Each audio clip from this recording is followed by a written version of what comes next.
Welcome to Disruptive Fridays, June 12, 2020. It's been an intense couple of weeks since the murder of George Floyd, with people taking to the streets across the world and, of course, in the US, demanding an end to racism, police violence, and inequalities. And since we have had a theme running through our program last year called The Art of Exposing Injustice, we had a lot of great speakers on these topics, and we wanted to reconnect with some of them and with some new ones to get some insight in what's happening at this moment and, of course, through history in the US, and how this could influence the struggles that are going on across the world, so that we can learn something, because we have a lot of similar and different struggles happening in many countries, of course, not only the US. Before I introduce them, we have a chat at disruptionlab.org/Fridays. Please ask questions there. We only have an hour, so if you can be short and concise, we have a chance at getting to them. Also,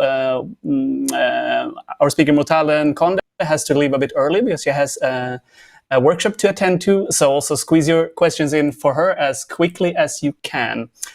With us today we have Mutale Nkonde in New York. We have Melissa Segura in New Mexico, and Marshall Trammell in Oakland.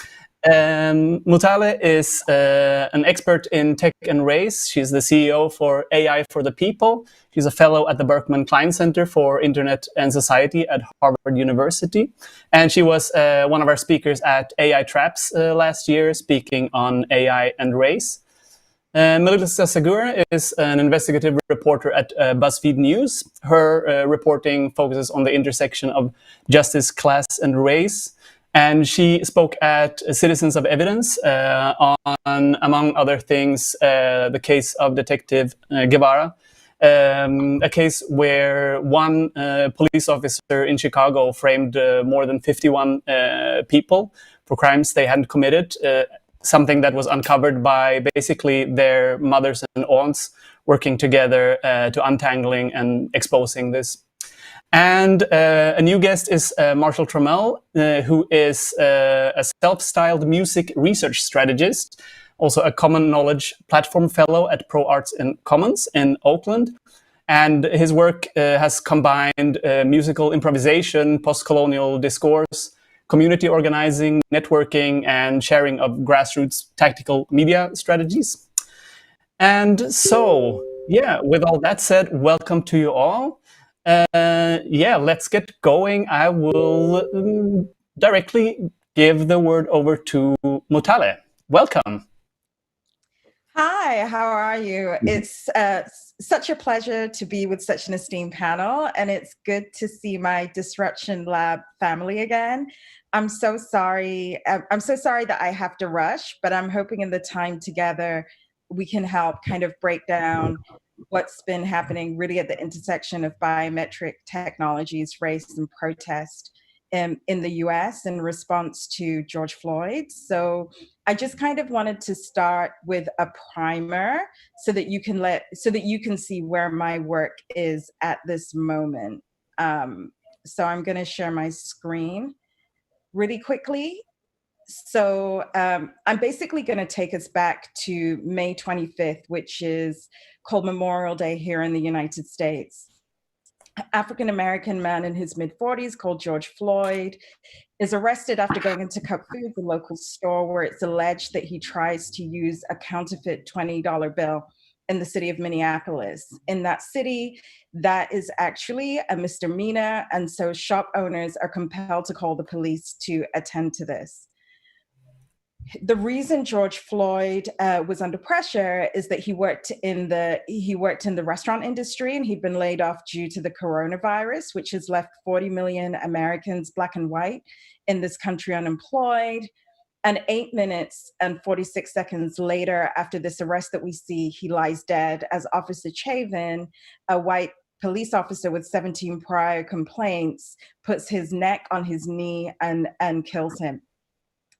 This sparks protests across the country and across the world. Black and white Americans take to the streets chanting Black Lives Matter, a hashtag that had been developed due to the death of Michael Brown in 2014. And since then, Black bodies were still being killed indiscriminately by the police.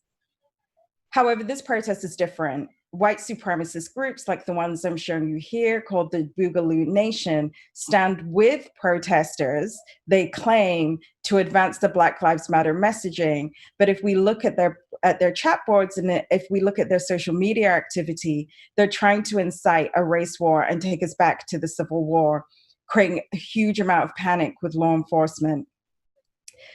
This confusion leads to an element of violence in what are overwhelmingly peaceful protests for human rights.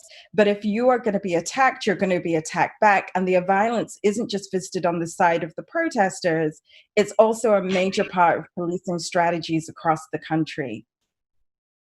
President Trump weighs in, calling protesters thugs, instead of pointing out that the majority of these people are innocent. He goes to a bunker in the White House and he tries to enact what are called insurrection laws. Insurrection takes us back to the days of slavery in the United States, where if a slave escaped, the state could suspend all civil liberties in pursuit of that slave and therefore incite the type of chaos that the Boogaloo Nation were looking for.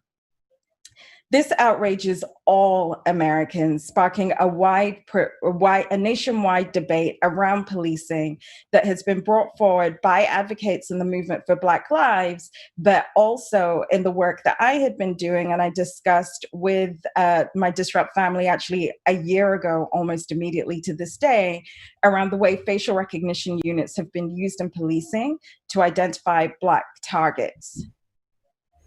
Monday this week, IBM, who's not a major player in the facial recognition market, issues a statement that says that they are no longer going to sell these units to the police. However, instead of just sending this to journalists, they send it directly to the Congressional Black Caucus, who are looking at a police reform bill, and they make the vital link between policing, biometric data, and race. This leads to the police reform bill, including a clause in which they say facial recognition cannot be used in body cam cameras. This leads to Amazon, one of the biggest offenders in this space. They have 1,200 contracts with police forces across the country around their Ring doorbell product, in which if somebody rings your doorbell, they can take your picture. If a crime takes place around your neighborhood, the police can then demand that picture from you, and they use this as crime fighting. I say that with inverted commas.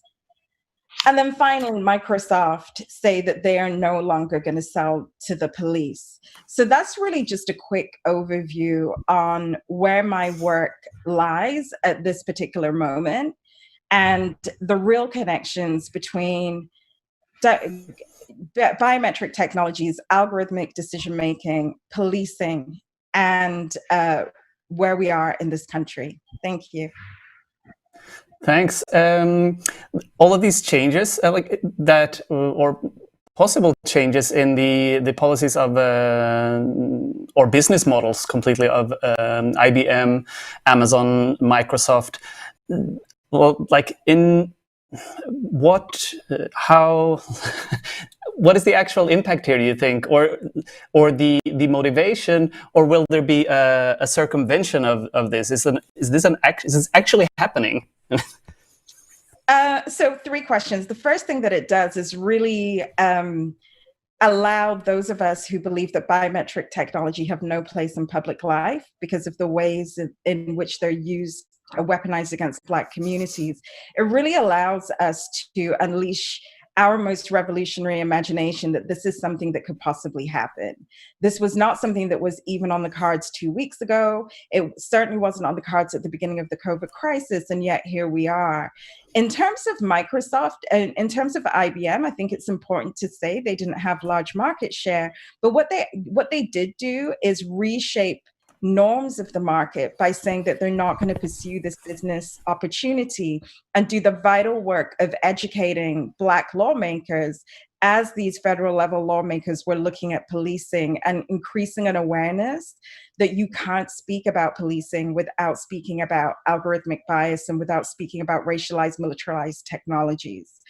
The other thing, in terms of will it happen? Well, it has. They've entered a bill that says that this no longer can happen. And that's really a framework that can be taken to the state and city level. And, one of the great examples of this is the city of San Francisco, where they actually were the first in the country, in the US, I should say, to ban facial recognition, then to Somerville. I lived in Somerville prior pandemic at Harvard.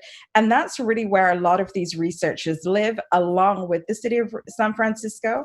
So it's the people that know the power of these technologies, who are mainly white, who are mainly high income, who don't want those technologies used against themselves. But the general public didn't understand where they were being used, right? Mm-hmm. And what IBM did was say, yo, every time you pass the police force, your picture could be captured, and that's against your constitutional rights.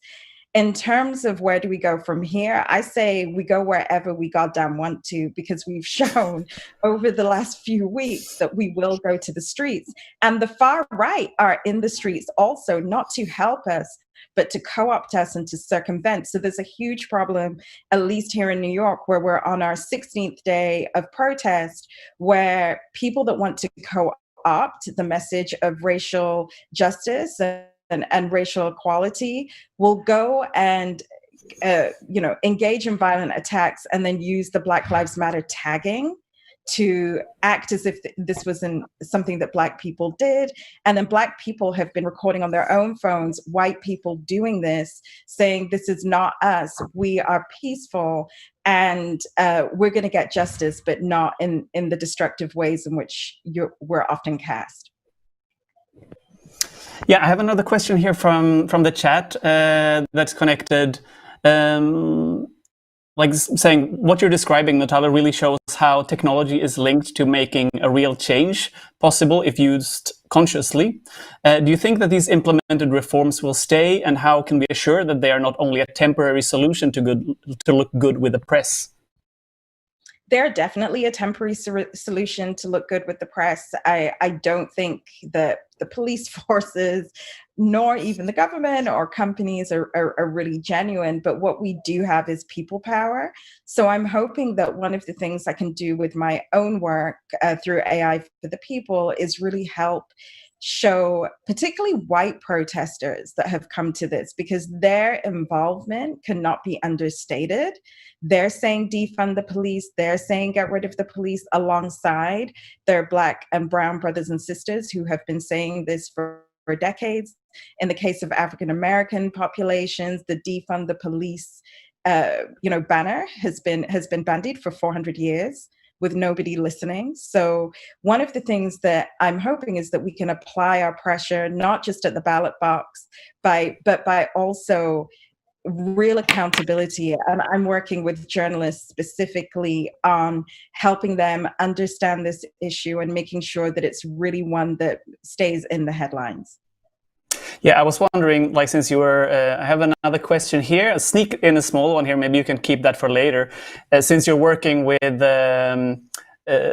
literacy in two difficult topics, that are race and AI, or technology and algorithms for policymakers, and also, here, whether you're in Berlin or wherever you are, explaining any of these things to people in power, I'm really curious to see if you're feeling like what makes a change, how if it takes people to be shaken by actual world events, that's probably one thing. But later, if you want to share, if you have learned what you've learned along the way in these conversations or trying to get this across. But I had another question here also from the audience. If you are concerned that this might be a form of greenwashing, I'm not sure which color to use here. Is this called black and white washing? By IBM, etc. As publicity stunts, riding on the waves of citizen rage instead of an honest incentive for change. I think you partly answered that already, but but maybe a question is also, even if, I mean, it always is to a certain extent, they follow their money incentives in some way, but we do you see any way to use this, like the co-optation for profit for jumping onto movements? Can we use this for good? We have to be skeptical. Yeah.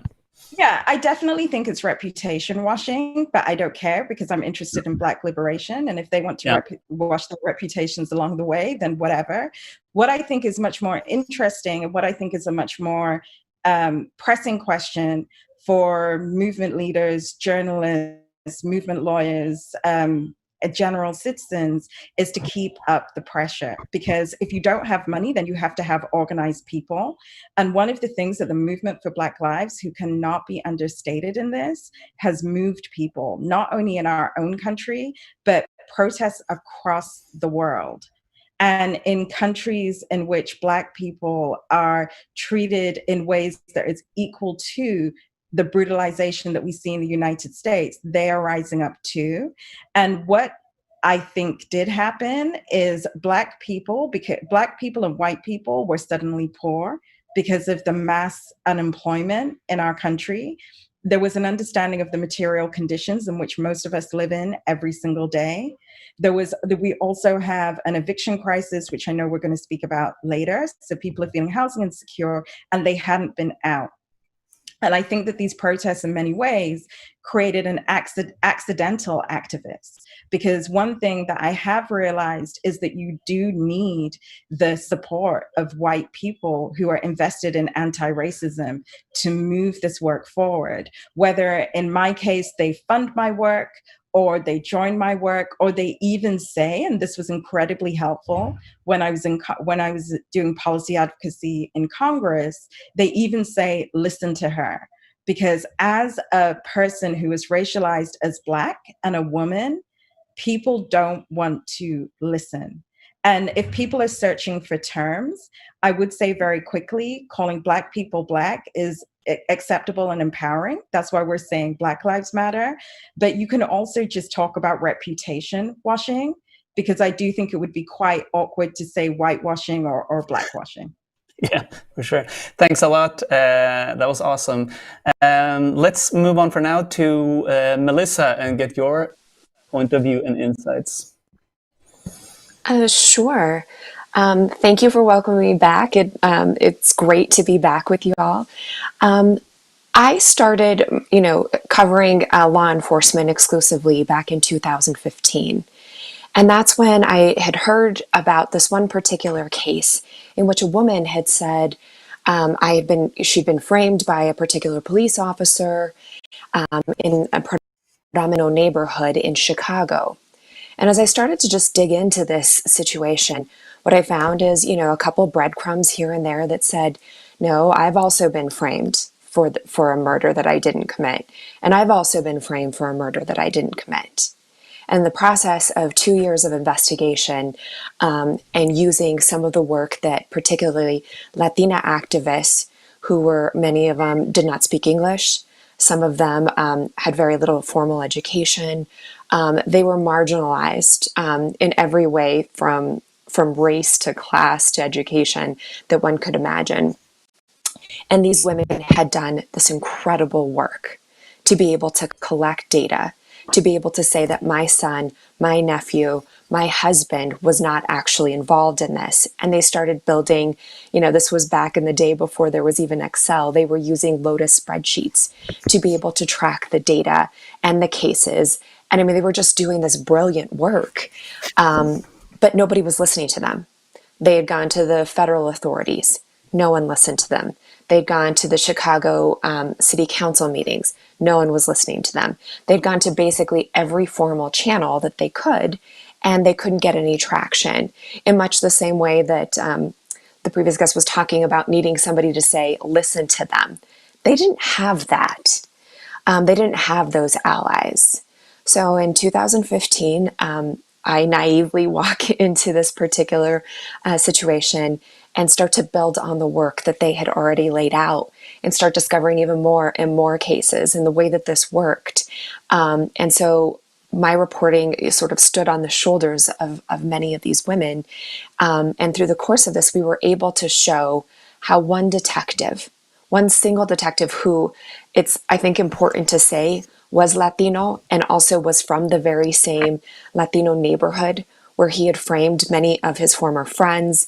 These were the sons of, mostly the sons of, people he had gone out on dates with or whom he had hung out with in social capacities. And yet he was still framing people, his neighbors in essence. And so I think that speaks to a little bit of the complexity. A lot of times I think that when we're talking about policing, we're talking about particularly Black, white, or Black ethnic or Black racialized issues. And I think that this really goes to the culture of policing in general and some of the difficulties that that culture itself presents. But fast forward, we're going through, we managed to exonerate so far 12 people. And through the reporting, and right now there's going to be a major investigation that is going to look at the remaining 20 people who are still in prison as a result of this. But then George Floyd happens.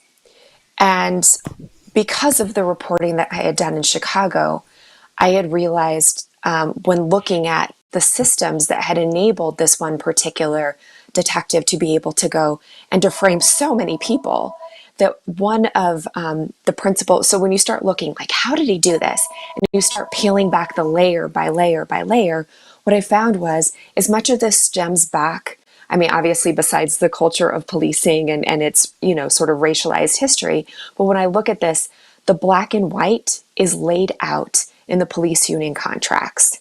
So following the death of Mr. Floyd, I start looking at the Minneapolis police union contract. I start looking at the contracts across the country.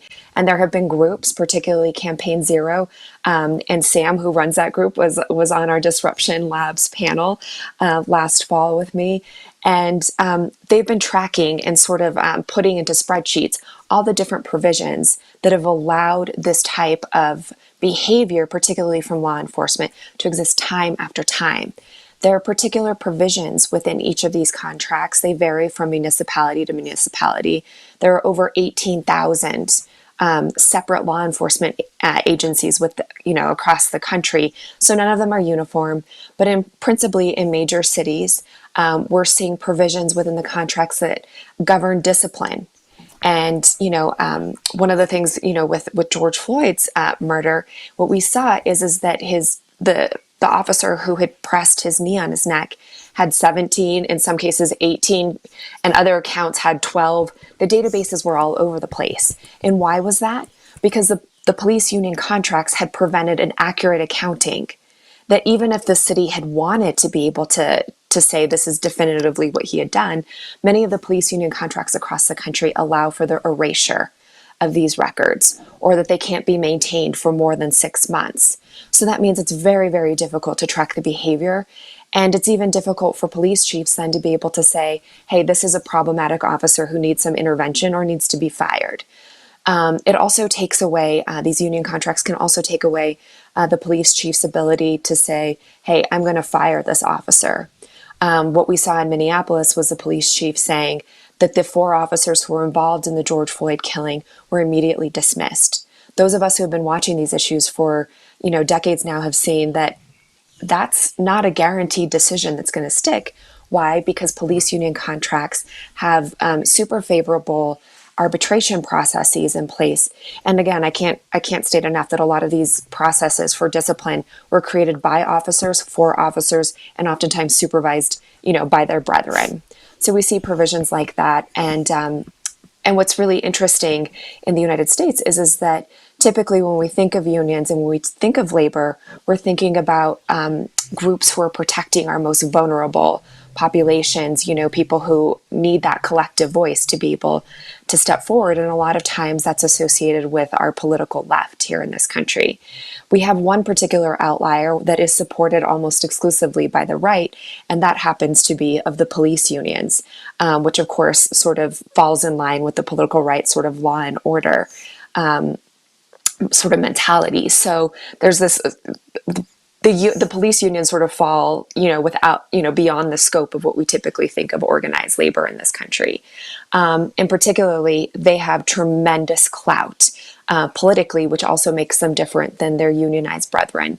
And that comes in the form of sort of the creation of the hero narrative that they've managed to sort of fashion over the decades, which means that when these police union contracts come up before city council meetings, for example, no city councilor, very few elected officials want to say, hey, I'm going to reject what you're asking for, because the political backlash from not giving your town's heroes exactly what they want is very dangerous, politically dangerous, because they form sort of a very substantial voting bloc with the union officers themselves and also with their families and their supporters.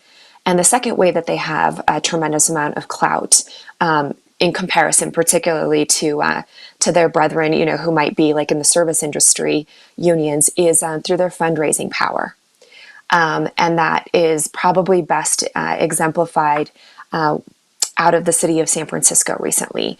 There was a candidate who was a former public defender who was running on a specifically reformer platform, and his name is Chesa Boudin. And Mr. Boudin had raised a little over $700,000 himself for his own campaign. A coalition of 3 different California police union groups had got together, and they had almost raised as much to defeat Mr. Boudin as Mr. Boudin had himself raised through the coalition of, the city at large to be able to secure that position. So I think that that's one example of sort of the fundraising power. These unions now have groups, lobbying groups on Capitol Hill. They have lobbying groups, pushing for things like the Law Enforcement Bill of Rights. And those are particularly state-by-state provisions in which, if an officer is accused of shooting someone or killing somebody, it grants them certain provisions like 48 hours before any investigator can talk to them. And just different provisions that you and I, if we had been in a similar situation, would not have the benefit of. Wow, that's once again, as happen often in our events and conferences, your worldview pulled back and being revealed to live in yet another matrix with other structures that you couldn't imagine the scope of them. We'll get back to that and gather some questions from the audience and from the team, but first let's give the word also to Marshall. Welcome. Oh, we can't hear you. Let's see, are you muted?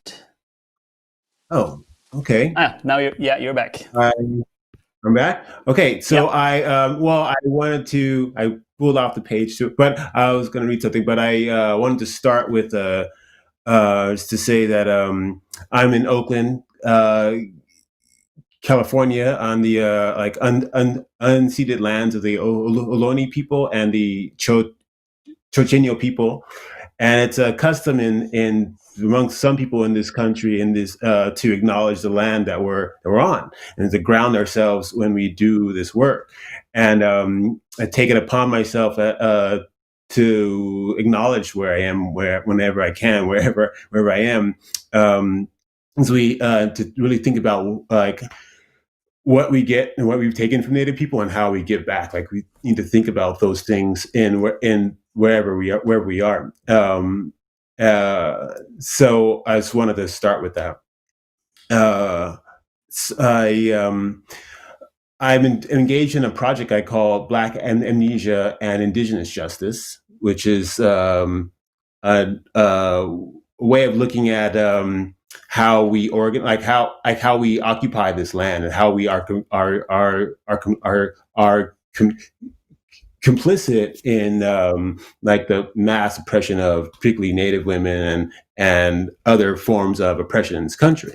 And as a cultural bearer, as a creative artist, as a concerned citizen of the world, take it upon myself to weaponize my cultural forms and invent cultural forms in terms of not only to do that, but to celebrate our discontent with like culture and art, as well as celebrating our victories and understanding the import of our continued activism and resistance.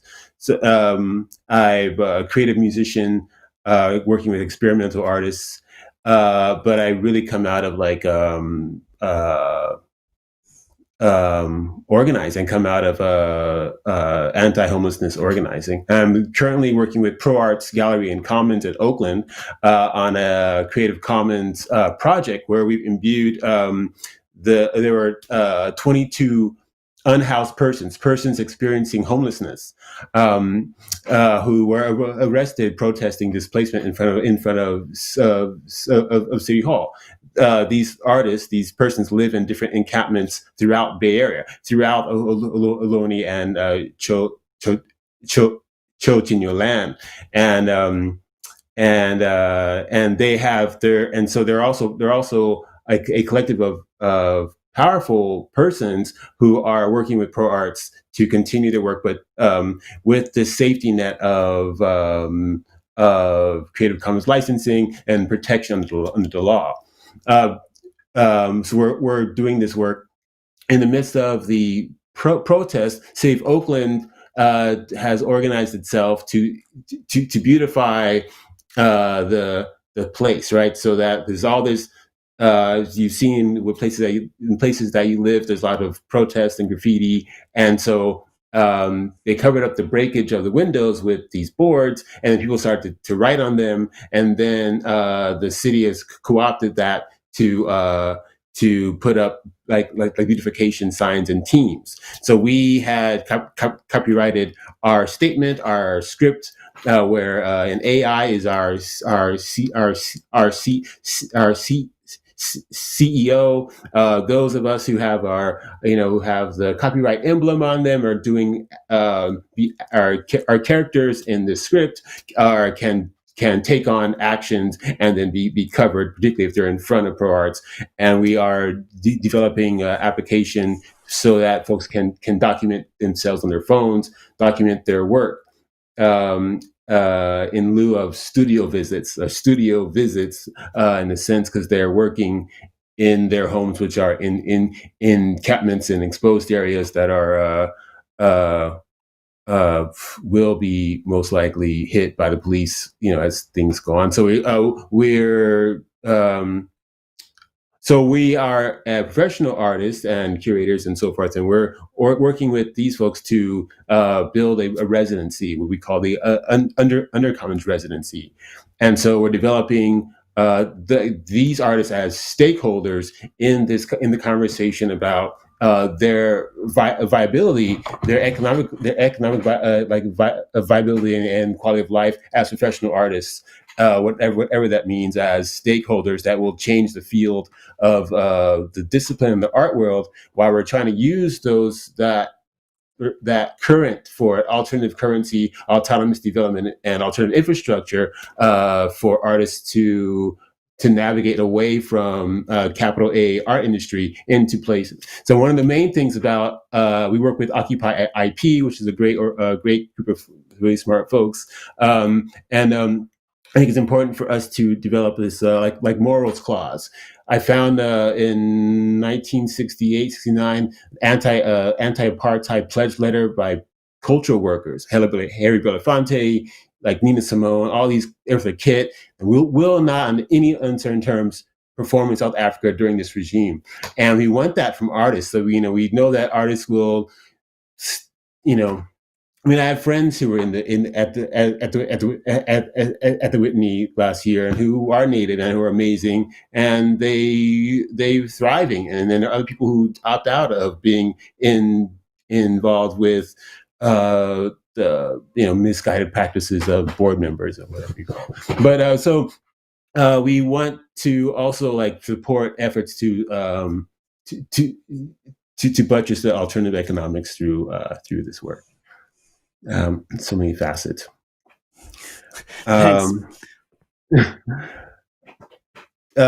Yeah. So right now, we are. So the Pro Arts art space is a medic center for the protests, and I've done some projects there. But like folks are learning CPR together. They're preparing to go out, and when there are events, there people come into this space to activate the space with their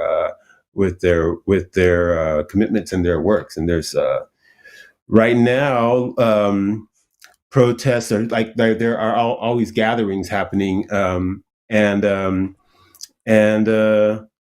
I think Pro Arts right now we're trying to figure out like the best way that we can support unhoused people during this time. Yes. Great, Elena, just checking how are we on time here. All right, a little bit more. Mutale also maybe has 10 minutes. And yeah, I think I'd like to open it up to the three of you to exchange a bit, like if you have follow-up questions for each other. Anyone wants? Mutale, like do you have any follow-ups to Marshall or Melissa? Oh, we can't hear you. Sorry. Unmute. Certainly. I mean, first of all, basically, both your work is dope. I'm super excited to be in conversation with you, partly because AI for the People works with cultural workers to popularize some of these themes. But my initial question is really for Melissa and around police culture.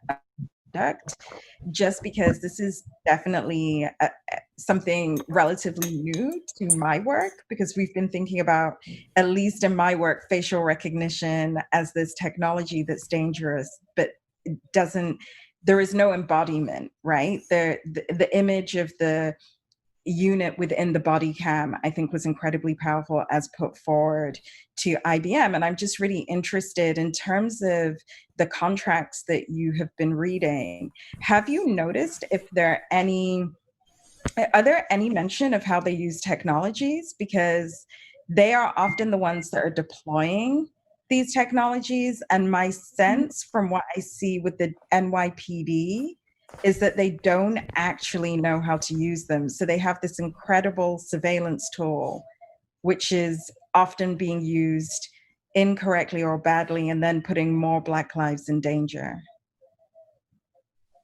Right. Your work has, and just listening to you for the 10 minutes that you spoke, just blew my mind. It has opened up, all these other lines of inquiry that I think that as a journalist, we need to be super aggressive in pursuing.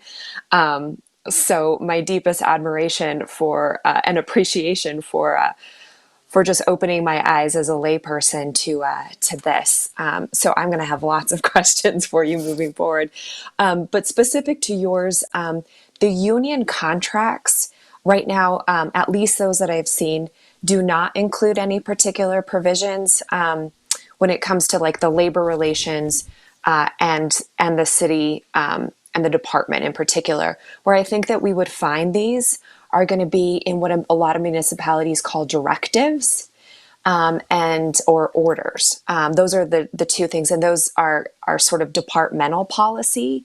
And I actually haven't seen what those provisions are. And I think one of the interesting questions, I'm thinking of one example that some of my colleagues had written off the tech desk, where some of the access to the facial recognition technology, a lot of that was governed by the contract with the private company, more so than even the department itself. So I think that there are going to be like two main documents to look at, and that's the city contract with that private provider, and then the contract, or then the orders, and the way that sort of trickles down into the city policy in terms of the way that that it's executed out on the street. And I mean, scarily enough, I mean, this is one instance, but I'm remembering a story, I think it was reported in the New York Times, where officers were actually using some of this technology to spy, or to examine, the personal lives of perhaps like an ex paramour or something like this. And then the companies in a couple of these instances had revoked the usage by those particular bodies. But that was like an individual action rather than sort of a departmental action. And so then again, that brings into question the culture, right? And I'm not sure, again, it's the bad apple narrative that I think this moment has shown us we need to reject. I mean, there's this famous sort of Chris Rock stand up where he does, we don't allow like one bad apple pilot, right? We're not saying, oh, he might just take the plane down and that's okay. And why is it that we have sort of this quote unquote, that there's even an allowance for this with people who have the legal authority to be able to take our lives? But that I digress. But yeah, those are the two principal documents that I would be looking at, and I would especially focus on the contract with the city or with the municipality and that particular private contractor. And I know they do their best to keep those as private as possible. Thank you. Wow. No, thank you. Let's see, we had some questions here. A bunch of them came in. This is another one about the bans of biometric mass surveillance. Not an easy question again. How can we actually achieve country bans as opposed to moratoriums? Simple answer there to a simple question. Wow. Is that to me? Yeah, I guess so. You're supposed to be able to answer this. Well, it depends on the country. So I worked on the federal level, and the way that bans and the federal level will work are sector by sector. So within a police bill saying they're not going to use facial recognition here, the particular legislation I worked on was in housing. But I think in countries like the UK, where the Met Police have developed they have contracts with Waywo, I believe, and their facial recognition suites, they don't have this federal, city, and state government, and Parliament can enact a ban for the United Kingdom. I think what we need to do is really be as clear and as revolutionary in our demand as Black Lives Matter. I know that for a long time, I was always speaking about moratorium because I didn't think a ban was possible. Like, I wouldn't even dare dream. And to the points around credibility that Melissa had spoken about in her, when she was talking about these people that had been framed for murder, when you are embodied as a Black woman and when you're embodied as a Black person and gendered as female, nobody hears your voice. Right? So when Black people were saying ban, ban, ban, ban, ban, nobody was listening. The minute IBM said we're not even going to be in the marketplace, so you don't, whether you ban or not, we're not doing this, and then linked it to Black Lives Matter, it empowered people like me to say, well, damn, let's ban, these things. So I think that we need to ask for it. And then I think sustain pressure. And then much more, I definitely, Melissa, would love to speak to you further. There is much more work to be done across journalism, which in itself has issues of racial representation and not promoting the reporters of color that would probably be most interested in this work onto tech beats. I would suggest that if you are working a criminal justice beat, you're working a tech beat. If you're working a housing beat, you're working a tech beat. All beats are, all decision-making in the US is governed by these technologies. So I'm here for it. Well, we still have you, Mutale. I'm not sure when you have to run, but I was wondering about like also the profits for these facial recognition technologies. If you ban it in one sector, I'm wondering which sectors might be still, generating enough profit to push this forward. And I'm thinking, like in Europe, for example, like there might be more transgressions happening at our borders, the European borders, than within our countries. So a lot of these. So it's not as visible, especially like the race part of it, since that happens often. We push it outside another border and we try to control people there or before they come in, or then of course in the military as well, things that are not happening at home. If there is a sense of like what are the if we want to work on moratoriums or bans, where does it hurt the pockets the most of the developers to take away the business logic of working on them? A comprehensive privacy legislation that is pitted to national security. Because the minute that you start speaking the language of national security in this country, things happen. If you're saying housing, don't do it in housing, as we were saying, because poor people in public housing, their rights, nobody cares. But if you say that this is actually a national security threat, because the Black and brown people that you're trying to keep out are not even being recognized by these technologies because they don't recognize Black faces, then you're going to get into much more powerful discussions. I, unfortunately, have to leave. Am I frozen? Oh. Yeah, we heard you. Yeah. Okay. Yeah, sure. You're still there. Okay, perfect. I'm fortunate. Thank you so much. We know. You got to run. Thank you so much for taking the time. Anyway, jumping between things from across the world. So great to have you with us again, and hope to want to do another follow-up soon, and hopefully get to meet you again soon. I would love to. Thank you for being constant and persistent friends. You were my first international keynote, and so that video has helped me. Has helped me in my career, and I'm here for it, everybody. So great.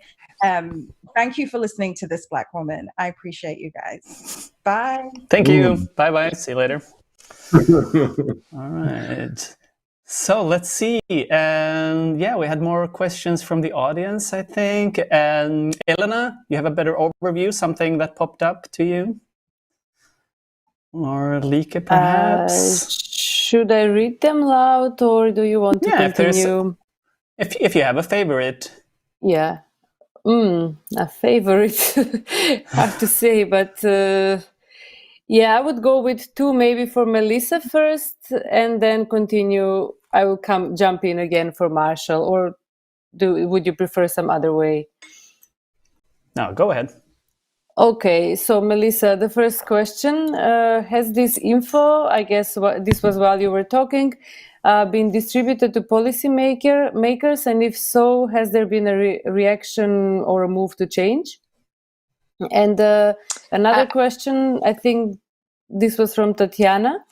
You were already exposing what the police was doing in Chicago back in the time. Now the fight needs to be done at a larger level, and people can learn from your investigation. Any advice to give to journalists working with similar issues at the moment?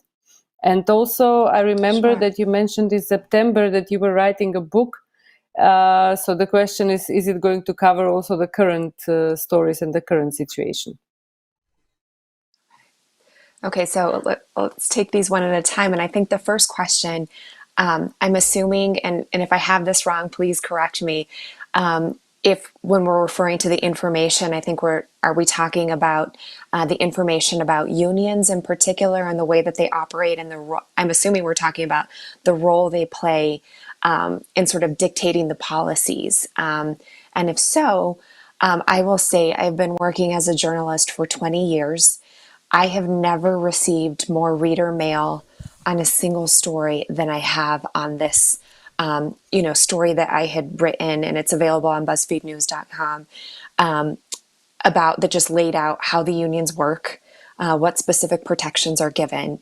And I think the reason that resonated is, and I've gotten a ton of mail saying, besides the one saying that I'm not American or other sort of racial insults that come with being a Latina journalist, the vast majority of them did say, thank you for providing me with this information, because now I know that there is a concrete way. I mean, I think that in the streets here, there's this overwhelming sense of rage and frustration, but also a sense of loss in terms of how do we channel this into concrete action.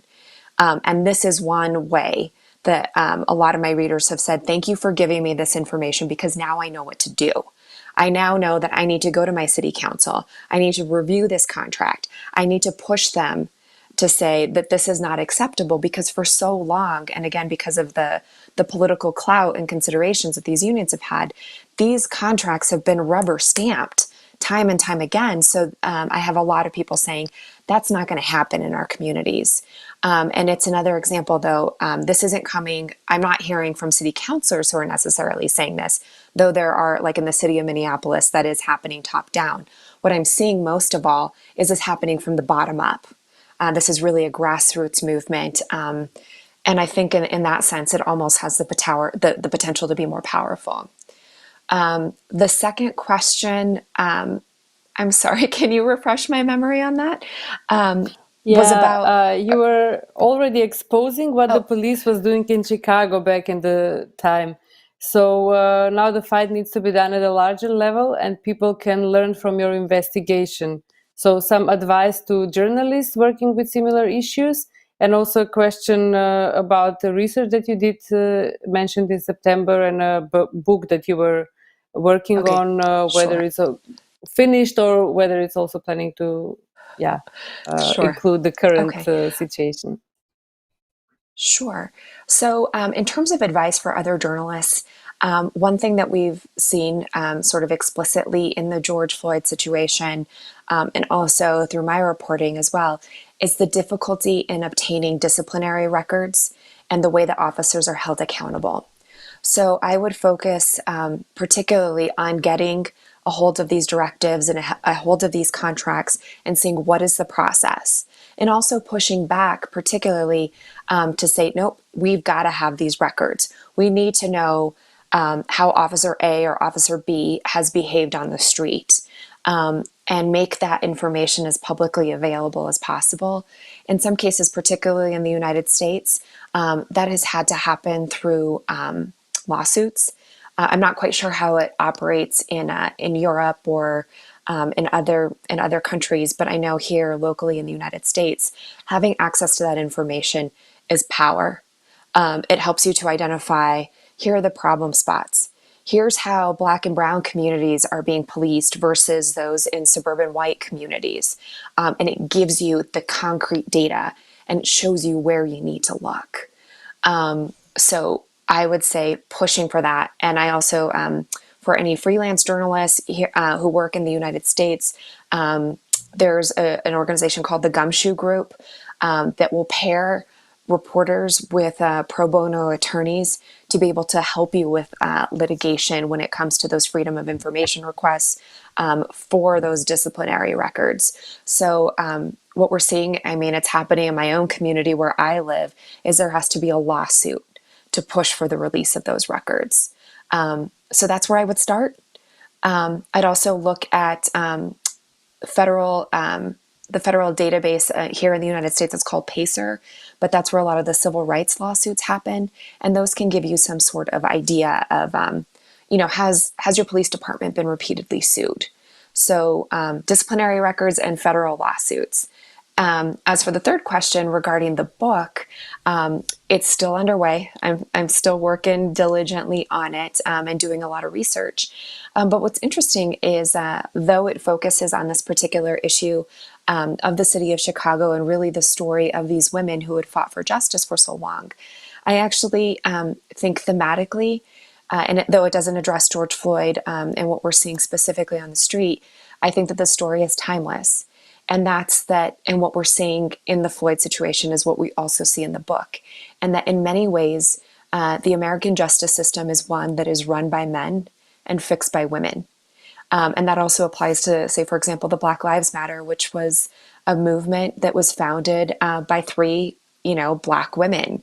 And so I think that is a universal theme. And I'm actually watching as this unfurls to see and will not be surprised that women are going to take the mantle on this particular issue and are going to be the ones to sort of to really be able to push change.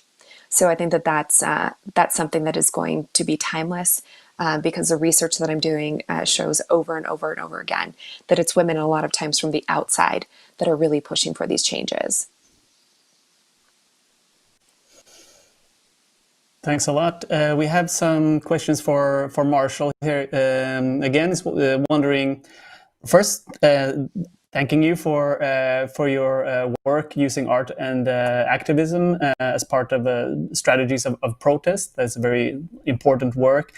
And what's the response of people in the city? I don't know how it works either. Like who is in the street, how people in general are engaging, and what's happening in the streets of Oakland. Well, I just want to talk about San Francisco for a second. So there's a few things. Sure. I just heard that Kamala Harris, who was the public defender in San Francisco, horrible human person. She's looking, jumping on Biden's ticket. And I just heard that all these Black women went out, all these mothers of incarcerated persons went out and just gave her hell. On the podium, she was doing a press release. No one showed up except for all these protests. It's really there's a great history of art and protest here. The march, I saw footage of the march. It's like 10,000 people walking to the mayor's house, and a presentation led by a woman for calling for silence. Everyone's silent. Or everyone, says the names of people who died, and then surrounding this house, right, this neighborhood, and then they call for silence, and then you just hear people's horns honking. It's like sounding off their commitments to this work. Very moving, huge gestures. Broad gestures, and I don't know, the feeling here. I go out and I play the drums in the street, which is great, and people are around, and people are gathering safely, more or less, but they will come out and put their effort and put their emotions on the street. There's also little bits of infighting where we see the same stakeholders in the art economy are jumping in to get this and that, and so we're addressing those things. And then in my own work, what I've been doing is I've created a conduction method, which is a Creative Commons conduction method based on the Underground Railroad quilt block patterns. It's like this interculturally situated historical practice, and so it's a way for me to unravel the technologies of creativity that happens in experimentation and performance, but also we talk about chattel slavery in the terms of weaponizing or problematizing the frame of the performance, the stage where art's supposed to happen, but also these technologies are happening. So we see these continuing to happen with the legacy of the Panthers, where the youngest people were 14, 15, able to defend themselves in American courts. And we see these things reflected through Occupy, and then different technologies in the street, human technologies and currencies, just to convey information to each other through tactical media or art tools, where people are collecting signs. And a project our work is really about amplifying the voices of those underserved by this current imperialist ideology. Great. Now, I would love to hear more about, since you're a drummer and percussionist, and I work with a lot of musicians, work a lot with improvisation, experimental music. We're running out of time, but we'll have to do another talk about this, because I think it would be so